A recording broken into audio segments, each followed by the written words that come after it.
પૂજ્ય શ્રી રંગ અવધૂત બાપજીના દિવ્ય જીવન પર આધારિત ગુજરાતી ફિલ્મ યોગીરાજ અવધૂત અંગે અંકલેશ્વરના સનત રાણા હોલ ખાતે માહિતી સભાનું આયોજન કરવામાં આવ્યું હતું। આ પ્રસંગે ફિલ્મના નિર્માણ, તેના હેતુ તથા આગામી કાર્યક્રમોની વિસ્તૃત જાણકારી આપવામાં આવી હતી। આયોજકોએ જણાવ્યું હતું કે ફિલ્મનું ટ્રેલર આગામી 29 જુલાઈએ નારેશ્વર ધામ ખાતે ભવ્ય કાર્યક્રમ દરમિયાન રિલીઝ કરવામાં આવશે। ફિલ્મમાં જાણીતા કલાકારો રાકેશ જોશી અને ચૈતન્ય શેઠ મુખ્ય ભૂમિકામાં જોવા મળશે। ઉપરાંત રંગ અવધૂત પરિવારના 5000થી વધુ અનુયાયીઓએ પણ વિવિધ દ્રશ્યોમાં ભાગ લઈ ફિલ્મને ભવ્યતા પ્રદાન કરી છે।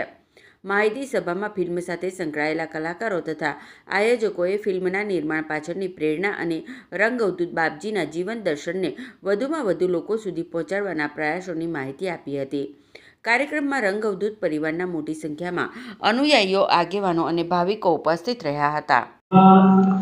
ગુરુદેવ દત્ત આપ સૌને રાકેશ જોશીના હૃદયસ્થ નમસ્કાર। ગુરુદેવ દત્ત આપ સૌ હવે તો વિદિત છો કે નારેશ્વરના નાથ યોગીરાજ રંગ અવધૂત બાપજીની ઉપર યોગીરાજ રંગ અવધૂત એ નામથી સરસ એવી ગુજરાતી ફિલ્મ બની રહી છે અને હવે અંતિમ તબક્કાની અંદર આવી રહી છે। થોડા સમયની અંદર નારેશ્વરની અંદર એનું એક સરસ ટ્રેઝર પણ બધાને દર્શાવવાના છે અને ગુજરાતની બહાર મહારાષ્ટ્ર અને પ્રદેશની અંદર પણ આજે બધા ખૂબ ઉત્સુક છે કે બાપજીની ફિલ્મ આપણને સિનેમાના એ પડદાની ઉપર જોવા મળે। લગભગ એનું ઘણું બધું કામ થઈ ગયું છે અને થોડું કામ હવે બાકી છે। આગામી દિવસની અંદર પરિપૂર્ણ થશે।